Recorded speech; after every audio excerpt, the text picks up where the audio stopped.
Magandang araw sa lahat ng tagapakinig dito sa Tamokski TV. Ang kwento natin ngayon ay tungkol sa isang ama na hinarap ang bagsik ng tadhana. Isang kwento ng wagas na pagmamahal na nauwi sa isang hindi inaasahang katotohanan. Sino nga ba ang mag-aakala na ang matagal mong pinaghandaang pagsalubong ay mapapalitan ng isang napakatinding panlulumo? Ano nga ba ang naghihintay kay Buddy sa kanyang pagbabalik? Kaya huwag kayong aalis dahil tsak na mapapakapit kayo sa bawat tagpo ng kwentong ito. Bago tayo magpatuloy sa ating kwento ay maaari po ba akong makahingi ng isang subscribe at like sa kwentong ito. At sana po ay dumating sa inyo ang napakalaking blessings. Kaya hindi ko na po patatagilin ang ating kwento. Tara po at simulan na po natin. Ang pagiging isang overseas Filipino worker o OFW ay hindi biro. Ito ay isang pakikipagsapalaran kung saan ang bawat patak ng pawis at luha ay katumbas ng kinabukasan ng pamilyang naiwan sa Pilipinas. Para kay Buddy, ang kanyang buhay sa bansang Qatar ay isang paulit-ulit na siklo ng mabibigat na trabaho sa construction. Matinding init ng sikat ng araw at pangungulila na tila walang katapusan. Ngunit sa bawat gabi na nakakaramdam siya ng matinding pagod, may isang bagay ang nagsisilbing lakas niya. Ang kanyang kambal na anak na sina Royet at Romel.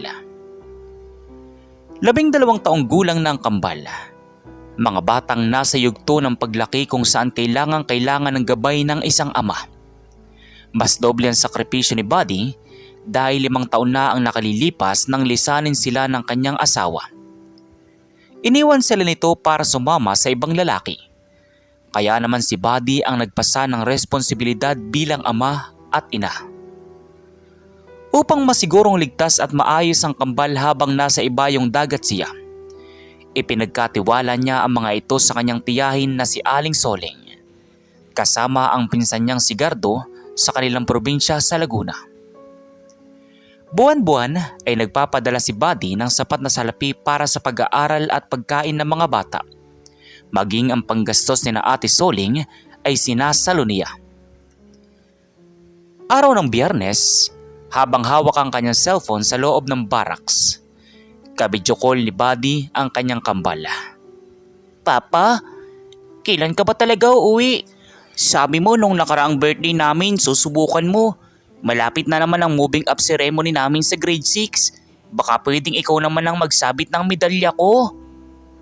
"Oo nga pa. Tsaka si Kuya Royet palaging nagpapaturo sa math. Ako naman sa science. Si Tita Soling kasi laging abala sa tindahan. Si Kuya Gardo naman, laging gabi na kung umuwi." Napangiti si Buddy, ngunit may kasamang kirot sa kanyang puso. Kitang-kita niya sa screen ang itsura ng 2 anak. Malulusog, matatalino at bakasang pananabik sa kanya. Ang hindi alam ng kambal, isang buwan na bago ang tawag na iyon ay lihim ng nag-aayos ng mga dokumento si Buddy. Nakaipon na siya ng sapat at natapos na ang kanyang kontrata. Gusto niyang sorpresahin ng kanyang mga anak. Walang sino man sa Pilipinas ang nakakaalam na nakabili na siya ng tiket pauwi ng Pinas. "Mga anak, alam niyo naman na medyo maigpit si manager ngayon eh. Pero huwag kayong mag-alala. Palagi kayong kasama sa dasal ni Papa. Mag-aaral kayong mabuti ha. Royet, Romel, makakarating din si Papa riyan. Basta kung ano ang gusto niyong regalo, isulat niyo lang sa papel at bibiling ko."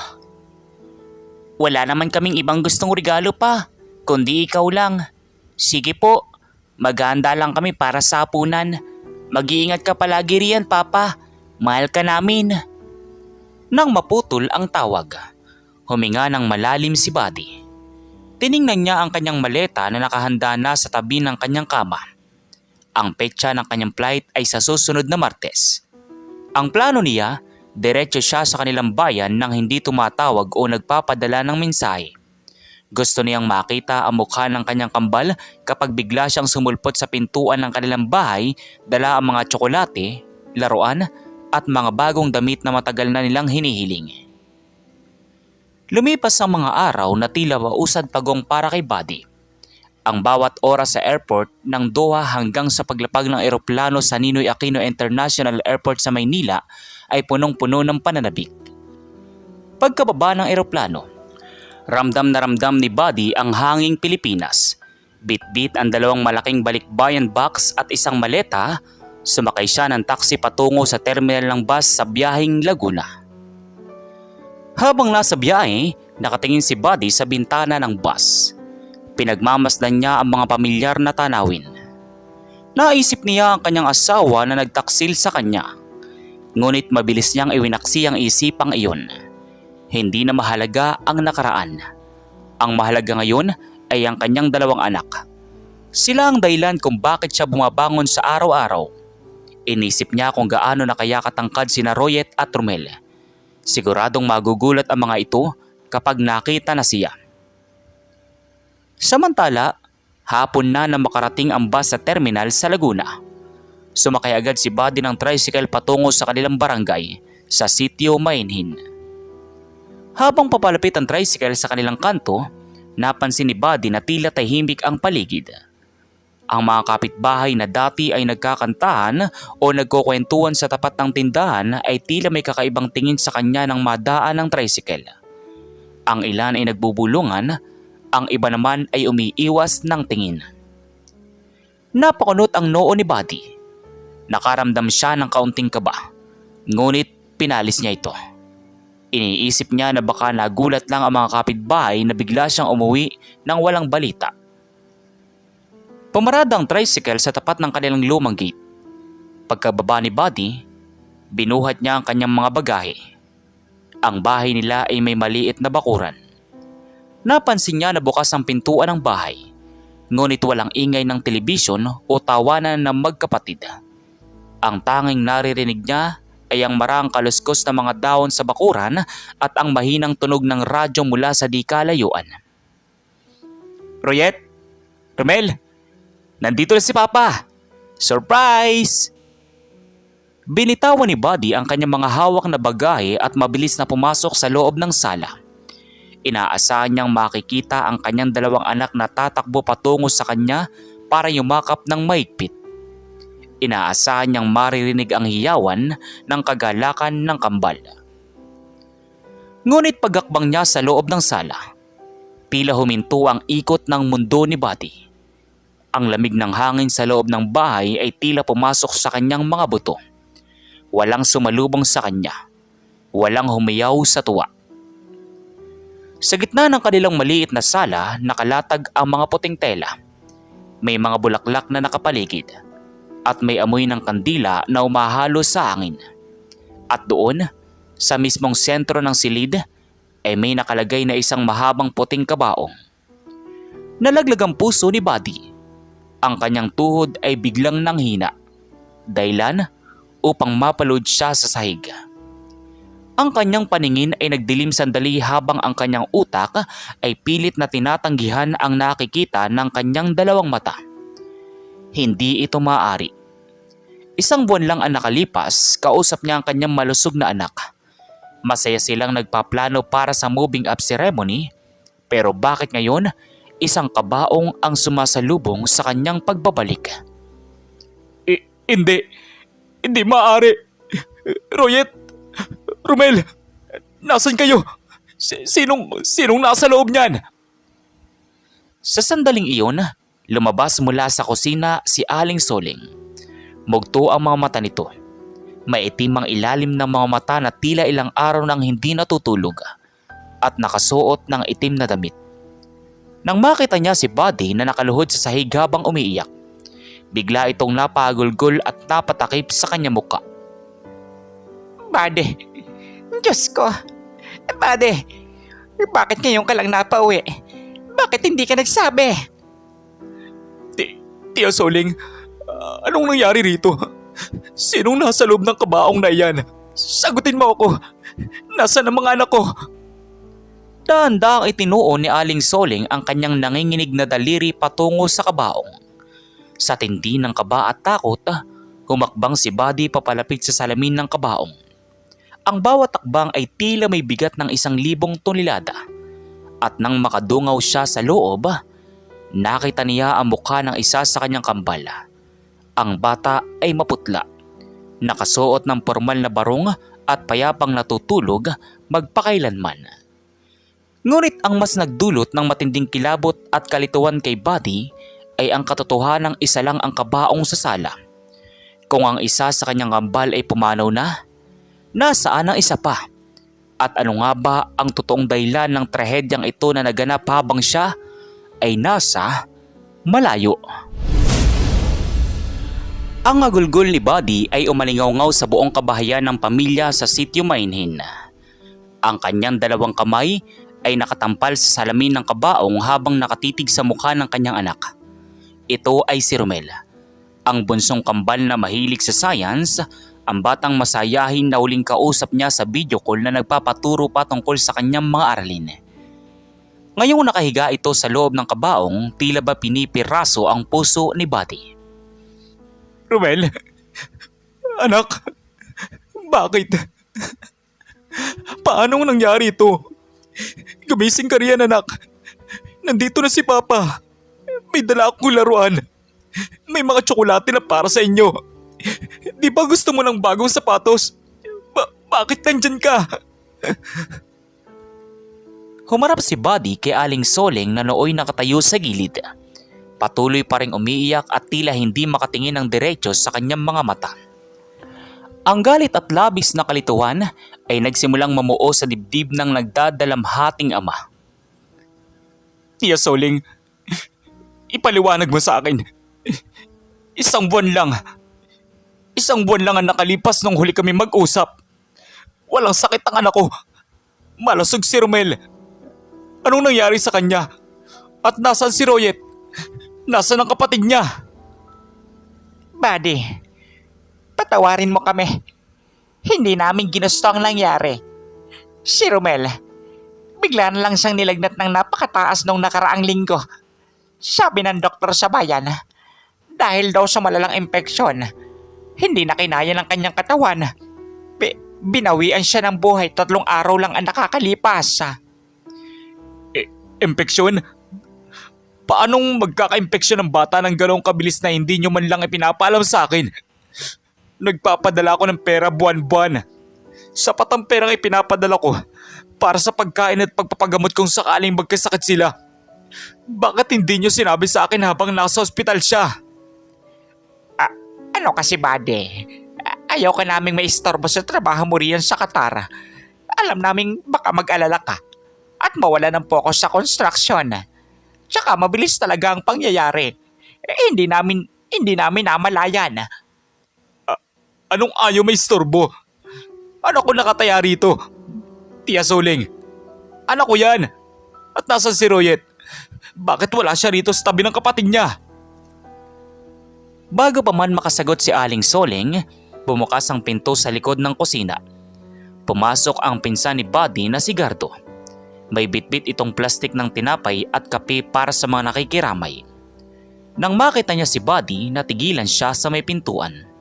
Baka sa mukha ni Gardo ang gulat at bigla ang takot na mabilis din niyang sinubukang itago sa pamamagitan ng isang malungkot na mukha.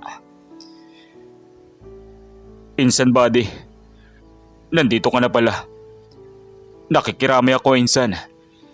Napakalaking trahedya nang nangyari kay Romel. Gardo, ikaw ang lalaki dito sa bahay habang wala ako. Itinanong ko kay Tia Soling kung nasan si Royet.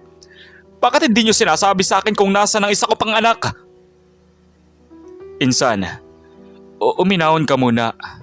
Si Royet, nandun sa kwarto sa itaas. Simula nung mamatay si Romel, hindi na niyan kinausap kahit sino. Ayaw niyang lumabas. Ayaw niyang kumain. Sobra siyang natrauma sa pagkamatay ng kambal niya. Kaya pakiusap, huwag mo muna siyang biglain. Nang marinig iyon, hindi na nag-aksaya ng panahon si Buddy. Patakbo siyang umakyat sa hagdan patungo sa maliit na kwarto ng kambal sa ikalawang palapag ng bahay. Ang kanyang puso ay kumakaba ng napakabilis. Natatakot siya sa kung anong kalagayan ng isa pa niyang anak ang kanyang makikita. Pinaikot ni Buddy ang doorknob ng kwarto. Bukas ito. Dahan-dahan niyang itinulak ang pinto. Madilim sa loob ng silid. Tanging ang liwanag mula sa bintana na natatakpan ng manipis na kortina ang nagbibigay ng kaunting liwanag.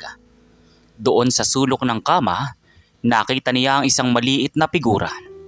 Nakatalokbong ito ng kumot, nakabaluktot at maririnig ang mahinang pagikbi. Royet, anak, si Papa ito. Nang marinig ng bata ang boses ni Buddy, biglang natigil ang pagikbi nito. Dahan-dahang ibinaba ng bata ang kumot na nakatakip sa kanyang mukha. Nang magtagpo ang kanilang mga mata, nakita ni Buddy ang matinding takot at pangungulila sa mga mata ng kanyang anak. Ngunit may kakaiba sa reaksyon ni Royet. Imbis na matuwa na nandito ang kanyang ama, tila bang mas lalo itong natakot at nanginginig ang buong katawan. Papa? Ikaw nga ba yan? Papa? Oo anak, si Papa ito. Patawarin mo ako kung ngayon lang ako dumating. Patawarin mo si Papa kung wala ako na kailangan nyo. Nandito na ako. Hindi na kita iiwan. Umiyak ng gusto si Buddy habang yakap ang anak. Ngunit napansin niya na tila naninigas ang katawan ni Royet. Nang dahan-dahan niyang ilayo ang bata para tingnan ang mukha nito, may napansin si Buddy sa leeg at braso ng bata. Sa ilalim ng suot nitong lumang t-shirt, may mga bakas ng pasa. Mga pasang kulay ube at asul na tila ba galing sa maigpit na pagkakahawak o pananakit. Napakunot ang noo ni Buddy. Ang kanyang kutob ay biglang nagbago. Tumingin siya ng diretso sa mga mata ni Royet. Royet, sabihin mo kay Papa. Ano mga pasang ito sa braso mo? At ano ba talagang nangyari sa kapatid mo? Huwag kang matakot. Nandito na si Papa. Walang pwedeng manakit sa iyo. Tumingin si Royet sa pintuan ng kwarto.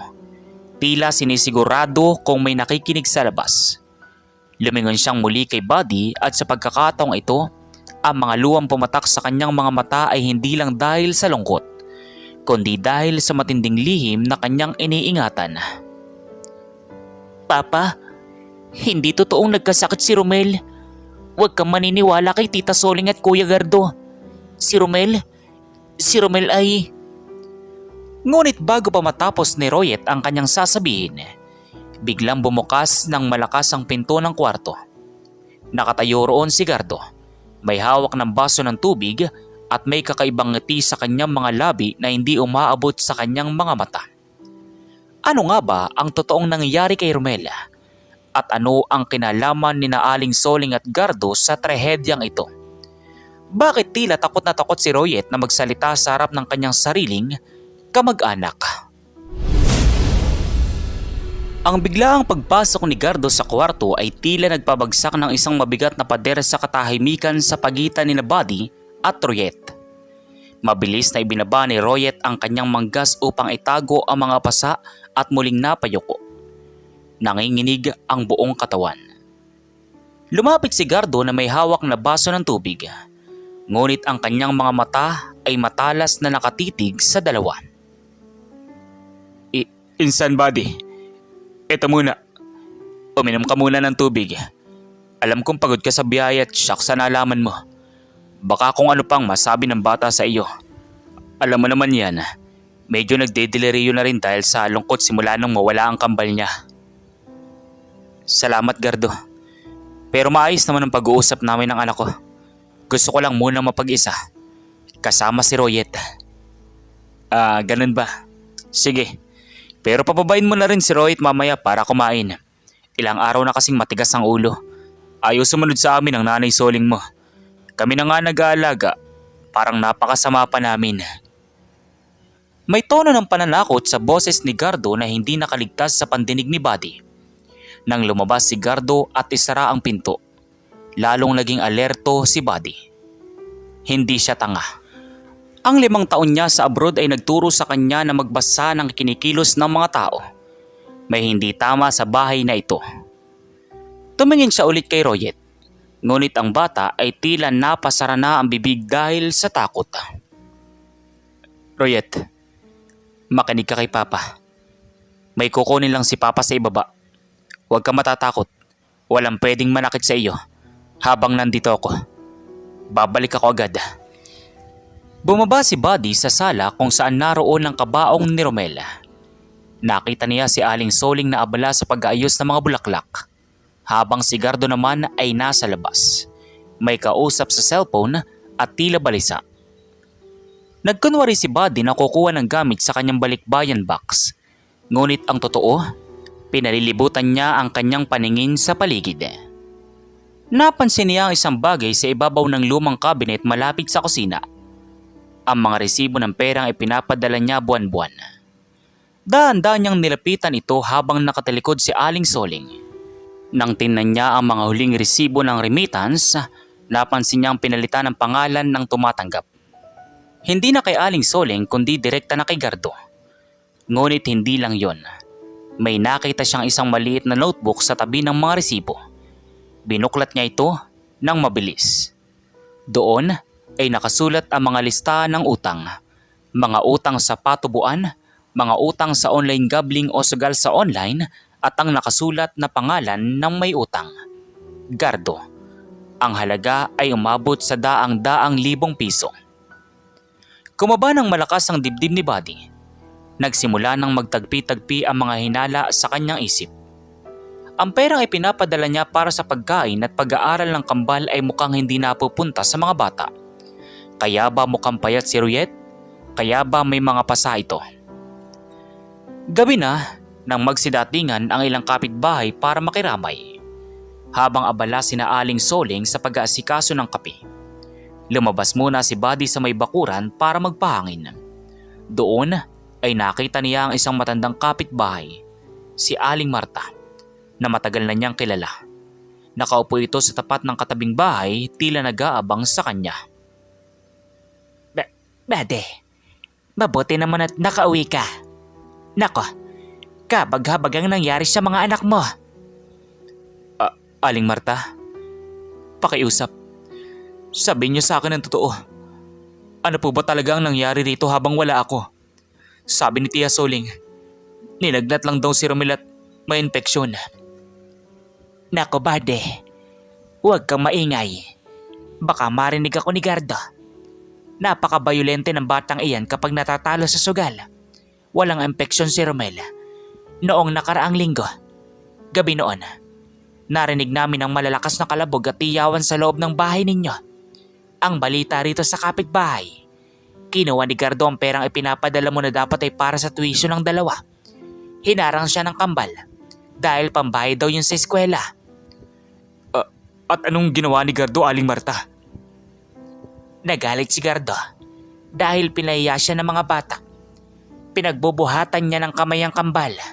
Si Romel, balita rito ay naitulak niya ng malakas at tumama ang ulo sa kanto ng sementong lababo sa kusina. Kinabukasan, patay na ang bata nang dalhin sa ospital. Pinalabas lang nilang nagkasakit para hindi sila makulong. Kawawa ang mga anak mo, Buddy. Palaging binubugbog ni Gardo kapag walang maipadalang pera. Tila ba sinaksak ng 1,000 patalim ang dibdib ni Buddy sa narinig. Ang kanyang sariling dugo at laman, ang pinsan na itinuring niyang kapatid at ang tiyahin na pinagkatiwalaan niya ang mismong nagpahirap at pumatay sa kanyang anak. Ang galit na nararamdaman ni Buddy sa mga sandaling iyon ay hindi na mapapantayan. Gusto niyang pumasok sa loob at saksakin si Gardo. Ngunit alam niyang kailangan niyang maging matalino. Nasa panganib pa rin ang buhay ng isa pa niyang anak, na si Ruyet. Pumasok si Buddy sa loob ng bahay na nagdadala ng nagpupuyos na galit. Ngunit pinilit niyang magpanggap na walang alam. Nakita niya si Gardo na nakaupo sa sala. Umiinom ng alak kasama ang ilang barkada nito. O insan, bakit parang namumutla ka? Uminom ka muna rito para mabawasan ang lungkot mo. Salamat Gardo. Pero gusto ko munang tabihan ng anak ko sa itaas. May mga bagay lang kaming pag-uusapan. Umakyat si Buddy sa kwarto ni Ruyet.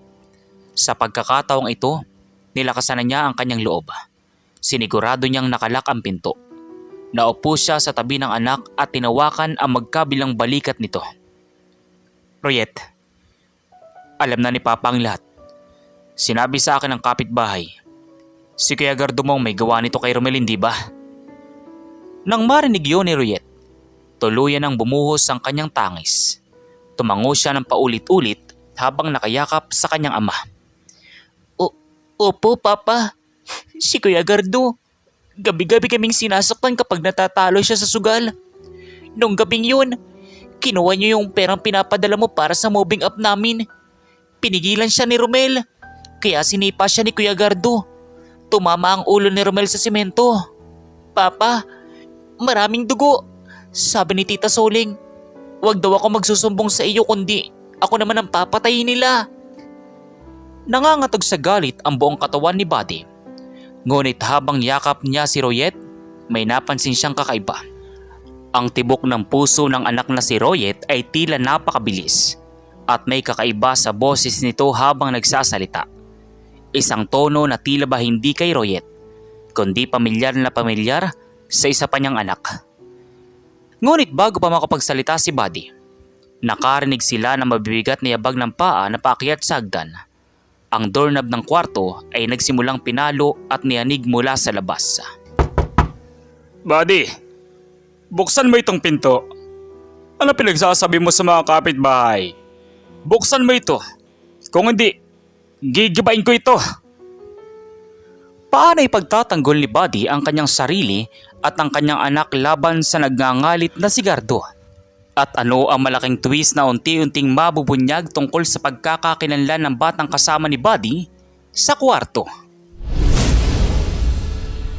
Ang bawat tampas ni Gardo sa pinto ng kwarto ay tila kulog na naghahatid ng matinding takot sa loob ng silid. Ang bata ay lalong simiksik sa gilid ni Buddy. Nanginginig ang buong katawan na tumiiyak ng walang tunog.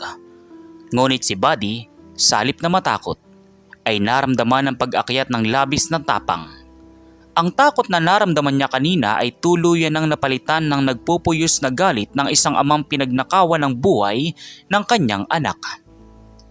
Dahan-dahang tumayo si Buddy.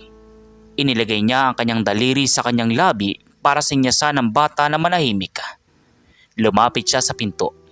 Matatag ang bawat takbang at mabilis na pinalo ang lock para buksan ito. Ano bang pinaggagawa niyo rito sa itaas, Buddy? Bakit kailangang ilak ang pinto? Ano ba pinapakain mong kwento sa batang iyan? O baka naman nakikinig ka sa mga chismis ng mga pakialamerang kapitbahay sa labas? Gardo, pinsan kita. Pinagkatiwalaan ko kayo na Tia Soling. Lahat ng hilingin nyo, pinapadala ko mula sa Qatar.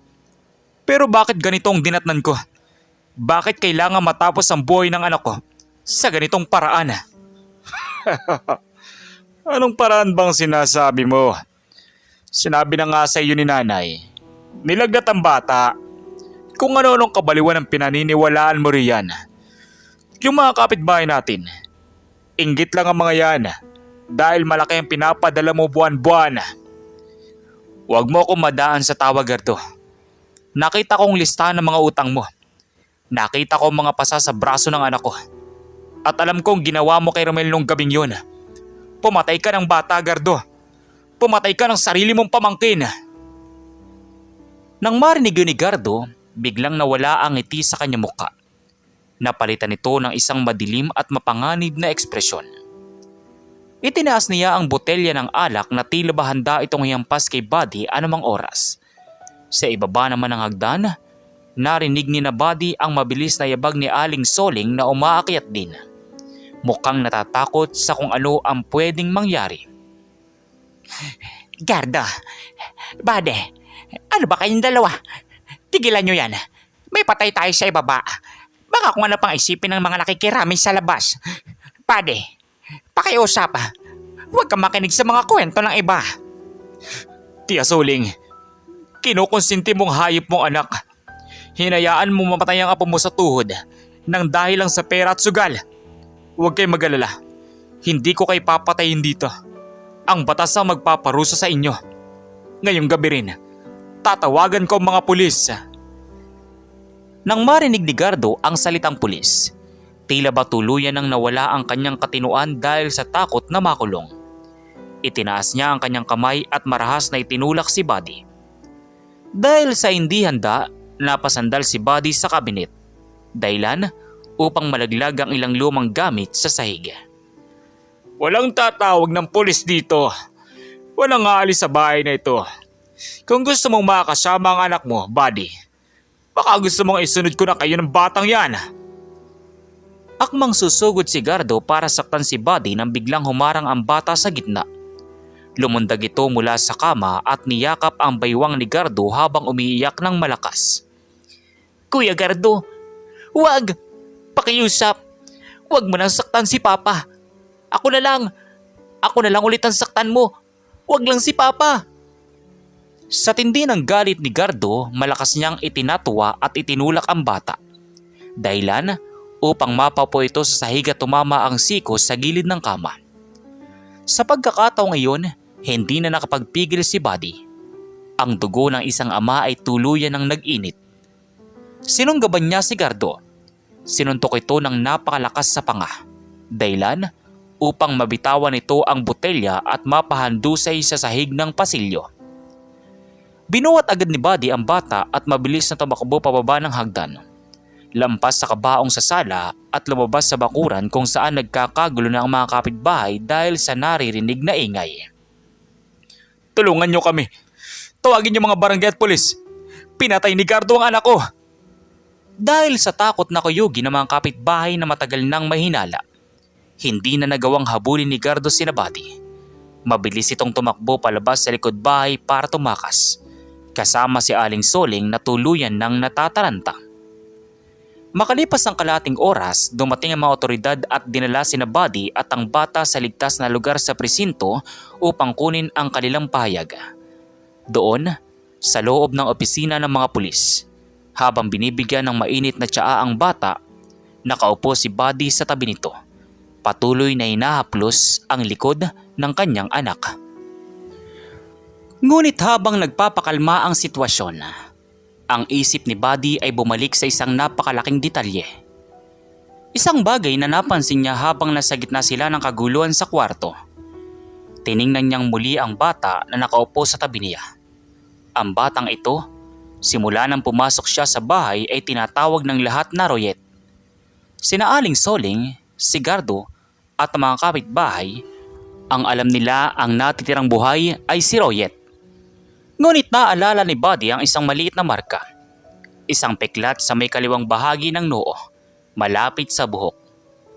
Si Royet noong bata pa ay nagkaroon ng malalim na sugat doon dahil nadapa sa bisikleta. Dahan-dahang hinawi ni Buddy ang buhok ng batang katabi niya ngayon.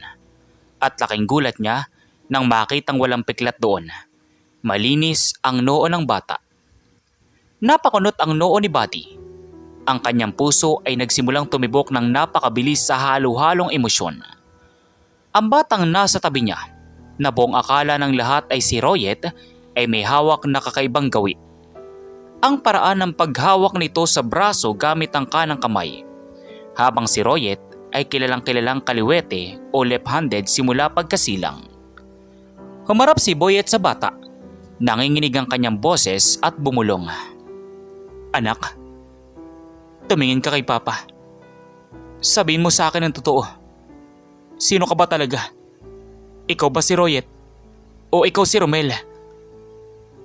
Ang uling bahagi at ang pinakamalaking twist sa kwentong ito. Sino nga ba ang totoong nasa loob ng kabaong at sino ang batang nailigtas ni Buddy? Paano mabibigyan ng hustisya ang pamilyang winasak ng kasakiman? Sa loob ng tahimik na silid ng presinto ng pulisya, tila huminto ang oras para kay Buddy. Nakatitig siya sa mukha ng bata na kasama niya. Hinawakan niya ang dalawang maliit na kamay nito. At doon ay nakita niya na ang kanang kamay ang mas maugat at gamit na gamit. Isang katangian na hindi kay Royet na isang kaliwete. Tiningnan niya ang noo ng bata. Walang peklat. Ang bata ay dahan-dahang nag-angat na muka. Ang kanyang mga mata ay napuno ng luha. Ngunit sa pagkakataong ito, wala na ang takot na dulot ni Gardo. Ang natira na lamang ay ang katotohanang matagal nang gustong sumigaw mula sa kanyang dibdib. Papa, patawarin mo po ako. Patawarin mo po ako kung nagsinungaling ako. Hindi po ako si Royet. Ako po si Romel. Napasinghap si Buddy. Ang kanyang utak ay nag-ikot sa matinding kalituhan at gulat. Kung ang batang kasama niya ngayon ay si Romel, ibig sabihin, ang nasa loob ng kabaong sa kanilang sala ay walang iba kundi ang kanyang kuya na si Royet. Romel? Ikaw si Romel? Pero bakit? Bakit ang sabi ni Tia Soling, ikaw ang namatay? Bakit ang alam ng buong kapitbahay? Si Royet ang natitirang buhay. Papa, noong gabing nagwawala si Kuya Gardo dahil natalo sa sugal. Si Kuya Royet po ang humarang sa kanya. Kinuha po kasi ni Kuya Gardo yung perang pinadala mo na nakatago sa kabinet.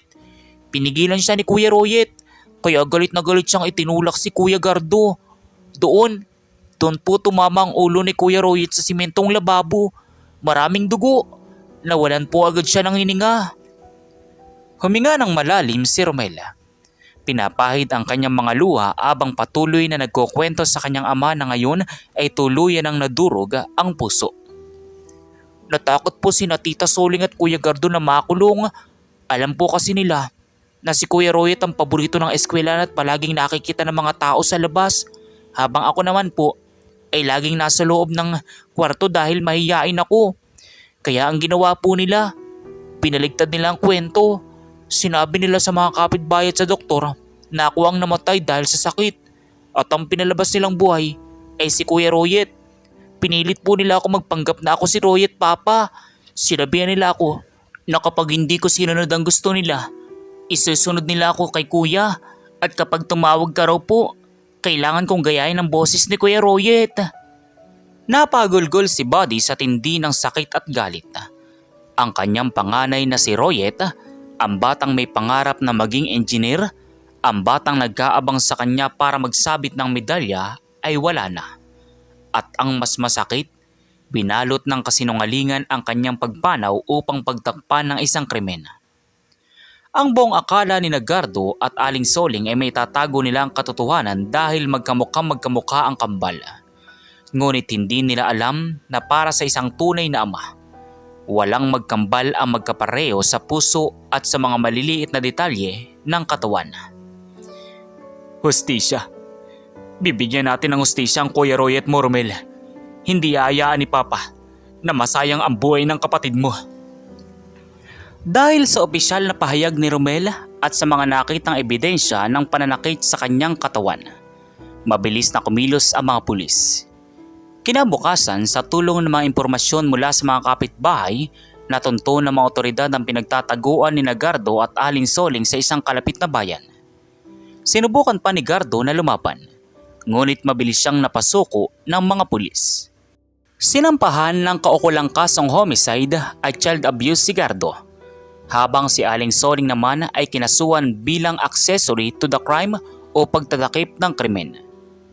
Walang nagawa ang dalawa kundi ang umiyak at magsisi sa likod ng reyes, ngunit huli na ang lahat. Ang kanilang kasakiman sa pera at sugal ay nagdala sa kanila sa madilim na pitan. Makalipas ang ilang araw, naayos ang totoong dokumento ng pagkamatay ni Royet. Sa araw ng kanyang libing, ang buong sitio mahinhin ay dumating upang makiramay. Nakasuot ng puting damit sina Buddy at Romel. Habang dahan-dahang ibinababa ang kabaong ni Royet sa kanyang huling hantungan, hinawakan ni Buddy na maigpit ang kamay ni Romel. Royet, anak. Nandito na si Papa. Huwag ka na mag-alala. Ligtas ng kapatid mo na si Romel. Hindi ko na siya pababayaan. Ipinapangako ko sa iyo.